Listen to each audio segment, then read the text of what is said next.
My husband resents our unborn baby and regrets getting me pregnant. My husband of 7 years and I are expecting a baby, but he's lost almost all excitement and it's breaking my heart. He's always wanted to be a daddy from the day we started dating, but I have a long-term chronic illness, so we made sure this little baby was very planned and we had everything set up to help me face the challenges that come with a harder pregnancy. At first he was so excited, falling asleep with his hand on my tummy and just genuinely over the moon, but then I started to get sick. All that love and excitement turned to fear and he blamed himself. I kept trying to tell him that I knew all of this could happen before we started trying and I made the choice to go through with this. He keeps saying, "If it's you or the baby, I'm saving you. I can't live without you. And You could have happily lived your life with a pack of dogs and me. This is my fault." it just breaks my heart. He said. Pregnancy is meant to be a magical experience, and this is anything but magic.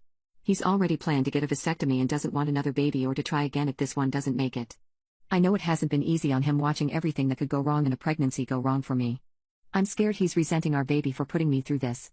All I can do is let him help me in any way that makes him feel like he has some control in a situation where no one can control what's going to happen next. I wish I wasn't sick, but that's just part of who I am, and he unfortunately fell in love with a sick girl. I decided to have a chat with my husband about my worries. He told me how excited he is and that he loves our little baby already so much it's just hard for him to see the love of his life struggle. He believes once the baby and I are all in the clear and I'm making a full recovery, all that fear and anxiety will go away. He apologized for worrying me because he's worried about me and explained it's just hard because he sees me at my most vulnerable. I explained to him how even very healthy people can have a lot of problems during pregnancy and that my body is doing far better than we expected. Our medical team is really happy with where I am and how we are coping, and that I understand it's the unknown that's causing the anxiety. He seems a lot lighter now and we've really gotten to the root of his worries.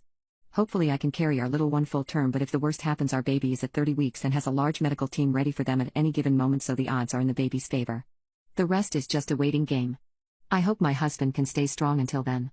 My husband resents our unborn baby and regrets getting me pregnant. I'm currently 31 weeks pregnant and my husband has been too scared to have intimacy with me. I thought we worked through his resentments after our chat, but he sees me as high risk, so in his eyes I'm too fragile. He hasn't done the deed with me for weeks.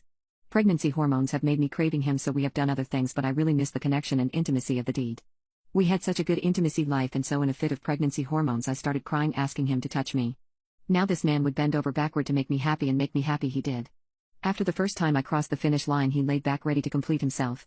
Instead of allowing him, I climbed on top, and it was good, like really good. Until the gush. I didn't think much about it at the time and went to sleep. It wasn't until 4 a.m. when I was still very wet, so I went to the hospital to see if intimacy with my husband was just really good or if he broke my waters. During all the testing there were lots of cheeky smiles from the nurses.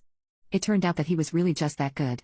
The cup and a half full of liquid that had me worried in my bed soak was all him and pregnancy hormones. He's definitely more freaked out than the doctors were, and he has me strictly on my side with plenty of support if we get intimate again. The doctors reassured me I did the right thing coming in, and that if any more cough gushing were to happen, definitely come back and get checked again. The next time we went in, it was the real deal. I had to endure the worst pain I've ever felt in my life, which surprisingly wasn't childbirth. We had several ultrasounds and my medical team determined for both our sakes it was time to get our little guy out. I went in for my induction, where they placed the balloon inside me. My chronic illness flared and I could only stand the thing for a few hours before I was screaming in pain. Buckled over, I couldn't let anyone near me to examine without my body starting to show signs of shock. They removed the balloon and decided before any internal examinations I'd have to have the epidural installed. They had to try 6 times before they placed it in the right spot. They broke my waters and then started my labor.